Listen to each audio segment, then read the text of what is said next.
years listened to The Adventures of Superman on radio, but television was brand new. It was only a handful of channels, no cable TV, no home video, no internet. But the timing is such that it really got the baby boomers just as their eyes were opening. National Comics DC decided to have the radio producer Bob Maxwell come out here, and they would finance 26 black and white Adventures of Superman with Bob Maxwell producing them. What Robert Maxwell wanted was a television extension of the Superman radio show. The Adventures of Superman began as Superman and the Mole Man. It was a feature made in 1951 to help promote the TV show. It was really sort of the introduction to Superman to a lot of people. I know the serial was big and the radio show was big, but nothing like television at the time. It was huge. I give you Superman. George Reeves was just so perfect as Superman that, to my generation, there was no consideration of anyone else ever embodying that part. There's a mythology about George Reeves. How did he become Superman? And there are stories that he was on Muscle Beach and he just got picked out. Not true. George Reeves was cast as Superman. George Reeves was a serious actor with a lot of talent. His first major role was in Gone with the Wind, one of the Tarleton twins. George's depiction of Superman had the certain presence and charisma that wasn't equaled by every other actor who would ever play him. Even though he needed a padded costume, he had a certain physical presence and bulk. It looked good when he crashed through a wall. It looked good when he broke the teeth of a buzzsaw on his chest. Everyone who's played the role of Superman really still looks to George Reeves as the quintessential Superman. He was not only Superman, though. He was Clark Kent. Hello, Clark Kent speaking. Clark Kent's a pretty cool guy. You know, he's pretty tough. He's a strong investigative reporter. Pretty forceful in his writing. He knows what he wants. Mr. Garvin's playing it close to his vest. He isn't telling us everything he knows. Maybe he will later. And if he doesn't? We'll dig it out the hard way. George Reeves chose to make the character more of a real person. The serials actually play Clark Kent as more of a buffoon. My name is Kent. I'm a newspaper reporter. I'd like some questions answered. Out of the way, chap. He was happier doing Clark Kent than he was doing Superman. I always think of Reeves' performance as being summed up in the wink. That was the little joke between him and all of us. We knew he was Superman. No one else in the show did. I think they hired the right man for the right role. They hired a serious actor to do a serious role on a serious TV show. It was wise to play Clark as a very strong character. Lois Lane was a tough character as well. You and your friend here can threaten me until the cows come home, but it won't do you one solitary bit of good. Phyllis Coates came out of the B-movie arena. I don't know why she was pigeonholed there, because she was very good, very attractive, very sexy. She's hot. She's really hot. I actually had a major crush on her. Big time crush. Phyllis Coates' character of Lois Lane was really a 1940s character, a tough, independent woman. Lois, for the last time, are you going to listen to reason? Chief, I'm going to be on that witness stand today at 3 o'clock, and that's all there is to it. That's another reason why The Adventures of Superman was far ahead of its time. She was one of the strongest women characters in early American TV. I always felt like she was gonna get out of whatever predicament it was eventually, but with Superman around, she got out with a few less bruises. Don't you push me! Phyllis Coates fought. She hit. I don't think she bit. I know she kicked. But she had the best scream. In one episode, she gets taken into the back room because she's not telling the crooks what they want to know from her. And the guy who's sent in to interrogate her comes out dabbing at a blood spot on his face with a handkerchief. So obviously he's had a hard time in there with Lois. So. Could I take a rain check on that flight sometime, Superman? Sure thing, Jim. Anytime at all. Superman's a person who you want to be your friend. Naturally, the person you can most identify with is Jimmy Olsen, because he is Superman's friend. Jack Larson was a contract player at Warner Brothers and had really launched a career as a movie actor. Work was very difficult. There wasn't a lot of work around. You were a traitor if you did television, absolute traitor to the great motion picture industry. Suddenly I was offered to do Jimmy Olsen, and I didn't want to do it. And the casting man and my agent said, look, no one will probably ever see this. Take the money and run. Do it. So I thought, I'll do it. Mr. Kent! Golly, am I glad to see you. The character Jimmy Olsen became so well known because of the way Jack Larson played it. Thank you very much, Mr. Olsen. James Bartholomew Olsen. Well, thank you, Mr. Olsen. He's so earnest and so gung-ho. That part could be wrecked very, very easily. And he seemed to hit just the right note. Jim, what's the matter with you, boy? At first, I'm a very serious juvenile in danger, being saved by Superman every week. It's nice to be saved, you know. But then later, he became more of a comic juvenile, and I enjoyed very much doing it. Jack Larson is a comic genius. He really is. That Haunted Lighthouse episode, just look at his expressions. They're just hilarious. And they're so sincere. I mean, he's really scared when he hears that voice calling and his eyes widen. You really think his eyes are going to pop right out of his head. For some reason, they put him in these episodes where the water was always slowly rising. Jack spent a lot of time wet.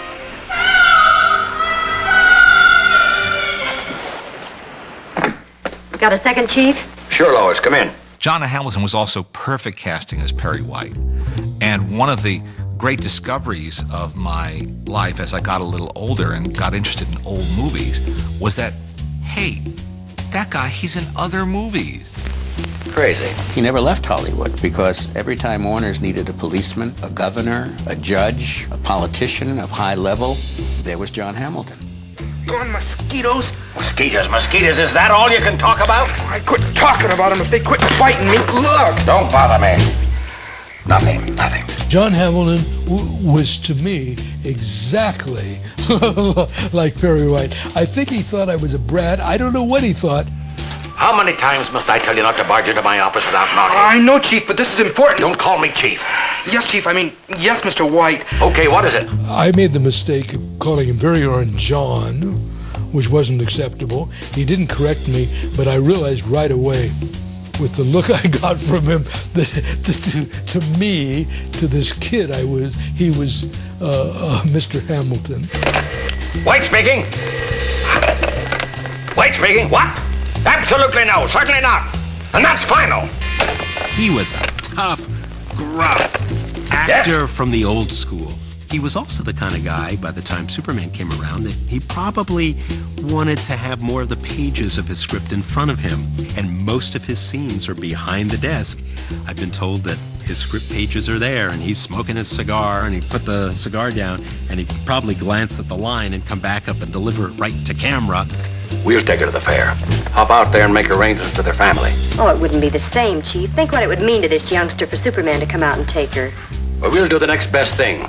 Give her a real party. I'm personally trying to take on the look of Perry White.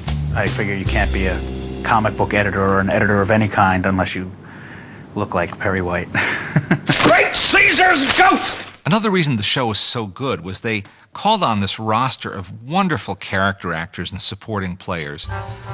They helped bring these stories to life. These were not second-raters. These were really good, experienced, wonderful actors.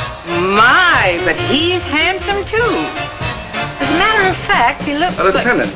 And Inspector Henderson played a bigger role in those stories too, because it was much more crime-related. Hello? Hello, is that you, Henderson? Yes, how are you, Mr. White? Robert Shayne had come out of live theater back in New England. He was the go-to guy to play a scientist or a general in 1950s science fiction films. He was a great actor with a great voice. Someone tosses a bomb through a window, a statue worth $500,000 disappears, and you don't see any point in it. No, wait, just now, suppose you stick to your reporting, Kent, and I'll take care of the police work. He was helping the reporters. I think that's another classic relationship. We actually brought Inspector Henderson into the comics in the 80s because we liked the character so much. I'd like it once again.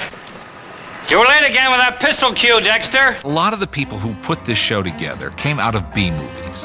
They carried that talent into television, which required a tremendous discipline because the shows had to be filmed so quickly on very tight schedules and budgets. Robert Maxwell really turned the Superman radio shows into TV and notched it up. Maxwell's vision was little half-hour versions of a B-movie. The Adventures of Superman is the least sci-fi version of Superman. At the time, it was gangsters, it was, corrupt politicians. It was very much, fighting crime. This was not a kid's show then. I was watching a great cop drama. It's the black and white episodes that look, wow, detectives, 50s, dark alleys, stabbings, shootings. Amazing stuff going on for early TV. Okay, punk. You want to play tag? We'll play tag. Harsher episodes happened early on. An episode where his costume was stolen, and as a solution to his problem, he puts these people up on a mountain because he doesn't know what to do with them, because he can't really arrest them because they know who he is. Now, don't try to escape. Your lives wouldn't be worth a nickel. I'll see you soon. Now, wait a minute, listen. But it's not even bad that he just leaves him on top of a mountain. The guy decides to try to climb down, and they show a scene where the guy falls. He has no more problem. But it was sort of, did Superman did he? Yeah, no, they did it to themselves. It's okay. He's still good. The Evil Three. Three people who are just horrible. Human beings quibbling over money, laughing, really sick, demented people. That episode primarily takes place on only a few sets in a rundown hotel, but the shadowing, the darkness, it's really good. The shows have that very dark film noir edge. Come on. They push an old woman in a wheelchair down the stairs where Jimmy is being murdered in a basement.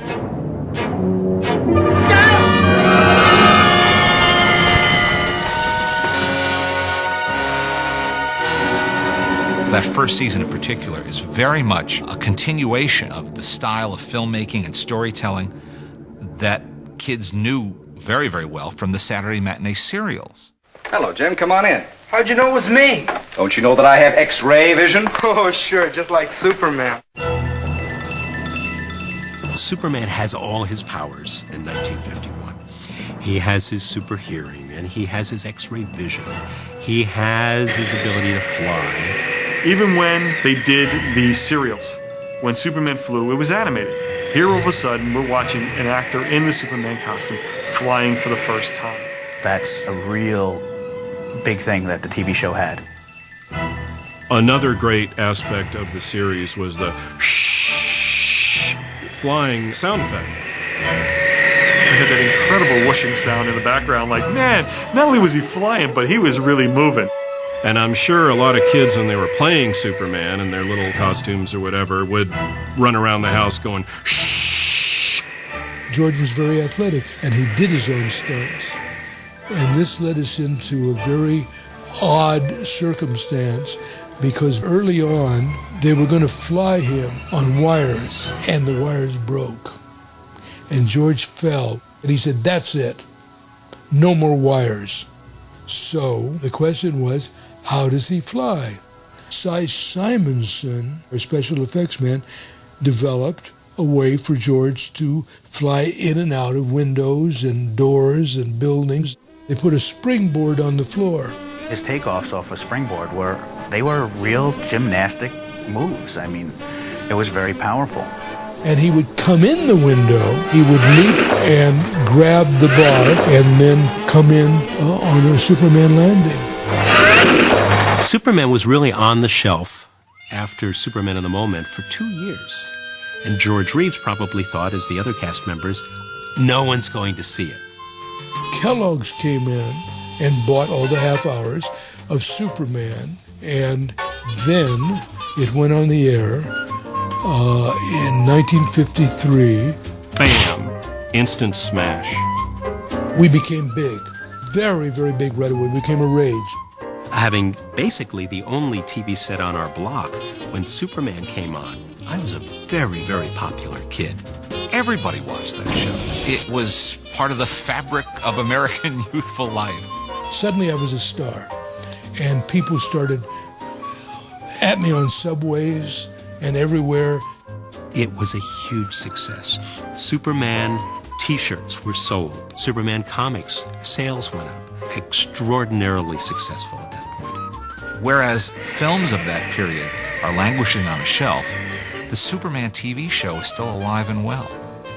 One of the extraordinary things about the Superman television series is how long it survived in distribution. The fact that we were, kids in the 70s growing up, it was still playing. Yeah, it was. So 20 years later, it was still playing. So it's still, I think the influence has been huge. Yes. Huge.